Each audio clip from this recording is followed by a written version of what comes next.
혹시 가습기 살균제 사건을 기억하시나요? 그 사건의 원인인 가습기 살균제 성분, 여러분이 썼던 물티슈에도 있었다면?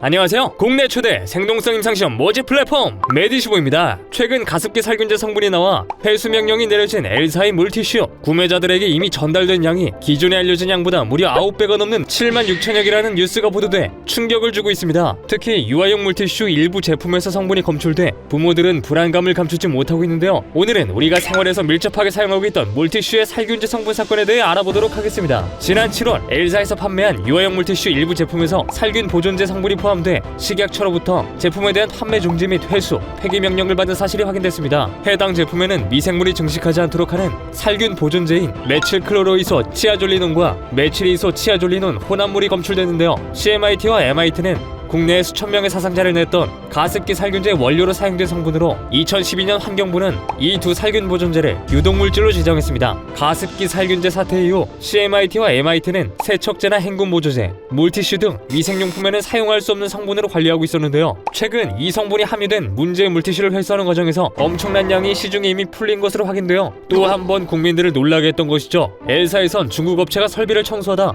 유해 물질을 묻힌 상태로 납품한 부직포를 그 원인으로 지목했습니다. 위탁 제조업체는 이 부직포를 이용해 물티슈 76,000여 개를 만들었는데 이는 앞서 식약처가 적발해 회수 명령이 내려진 7,920개, 무려 9배가 넘는 양입니다. 엘사는 해당 물티슈 제품을 전량 회수하기로 했지만 이미 대부분 판매된 뒤라 한 달 동안 회수율은 5%밖에 되지 않았습니다. 이 사태로 엘사는 연내 물티슈 사업 철수를 계획하고 있다고 했고, 식약처는 엘사의 물티슈 판매 3개월, 위탁 제조업체는 제조 3개월 정지 처분을 내리겠다고 밝혔습니다. 이러한 사건에 우리가 더 예민하게 반응할 수밖에 없는 이유가 있는데요. 이는 2011년 4월 알려진 가습기 살균제 사건 때문입니다. 가습기 살균제로 인해 폐손상 증후군이 일어나 주로 영유아, 아동, 임산부, 노인 등이 사망한 사건인데요. 건강피해 신청자 중 2022년 기준 신청자는 7,685명이고 이 가운데 사망자가 1,751명입니다. 2017년이 되서야 가습기 살균제 피해 구제를 위한 특별법이 시행됐으나 이 비극은 아직도 마무리되지 못한 채 현재까지도 이어지고 있습니다. 자, 그럼 생활에 밀접하게 사용 중인 물티슈